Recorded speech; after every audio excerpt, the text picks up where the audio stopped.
Hi అండి. అప్పటికప్పుడు ఇన్‌స్టాంట్‌గా బ్రెడ్‌తో గులాబ్ జామున్ ఎలా చేసుకోవాలో ఈరోజు మన వీడియోలో అయితే చూపిస్తున్నాను.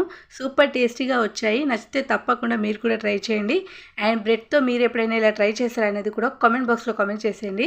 ఫస్ట్ అయితే ప్యాన్‌లో అయితే హాఫ్ కప్ షుగర్ వేసేసుకొని 1 కప్ వాటర్ వేసేసుకొని ఫ్లేవర్ కోసం 2 యాలకులు వేసేసుకొని ఒక 10 మినిట్స్ బాయిల్ చేసుకొని పక్కన పెట్టుకోవాలి. ఇప్పుడైతే ఇక నేను 4 బ్రెడ్స్ తీసేసుకొని చిన్న పీసెస్ లాగా చేసేసుకొని అందులోనే పాలు యాడ్ చేసుకుంటూ ఇలా కలుపుకోవాలి. సో మనకి ఇలా ముద్దలాగా వచ్చిన తర్వాత చేతికైతే నెయ్యి అప్లై చేసుకుంటూ ఉండలాగైతే చేసుకోవాలి. నెయ్యి లేదా ఆయిల్ కూడా అప్లై చేసుకోవచ్చు. అప్పుడు చేతికి అంటకుండా ఉంటుంది. ఇలా ఆయిల్ అయితే డీప్ ఫ్రై చేసేసుకోవాలి. మీడియం ఫ్లేమ్లో కుక్ చేసుకుంటే మనకి లోపల బాగా కుక్ అయిపోతాయి. ఈ కలర్కి వచ్చిన తర్వాత తీసేస్తే సరిపోతుంది.